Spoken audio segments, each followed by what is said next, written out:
So in chapter 3, you talk about your SWOT analysis. Mm-hmm. Can you tell us about that? Yes, SWOT analysis is a traditional marketing tool that stands for strengths, weaknesses, opportunities, and threats. And now that you have your vision that we talked about in the previous piece, now you have to ask yourself if anyone gives a damn, essentially. So does anyone care about your vision? What you're doing is you're getting outside of your own self and you're going, okay, world, what's happening?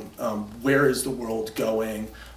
Is my idea or vision truly a profitable opportunity? Now, this might be difficult for artists to kind of understand because artists are very internal and very creative, right, and they create stuff and just kind of push it out there in the hope that everybody loves it. But hope is definitely not a strategy.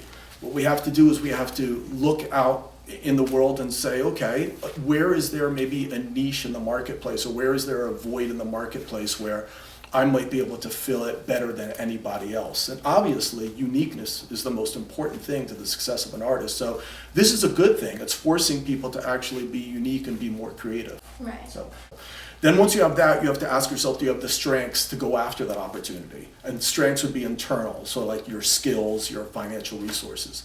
And then of course, weaknesses are the opposite of your strengths. And the idea behind acknowledging your weaknesses is then to ask yourself, what am I going to do about them? Are we going to try to convert them into strengths, and how are we going to do that, right? And then threats, again, is looking outside in the external marketplace. That is looking at competitive factors and things like that, and just being realistic about some of the downsides of pursuing this particular opportunity. It could be a number of things. I mean, it could be the simple factor that, wow, I'm not yet a citizen of the United States, and I might have, green card issues, and we might not actually even be able to stay in the United States. So how are we going to deal with that? You can't just cross that bridge when you get there. Totally.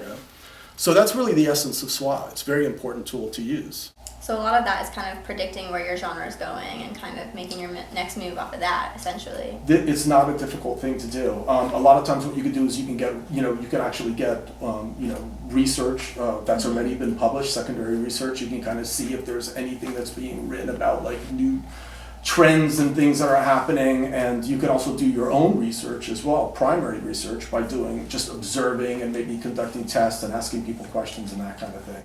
This is very, very important to do, and it might be a little difficult for a lot of young artists to do.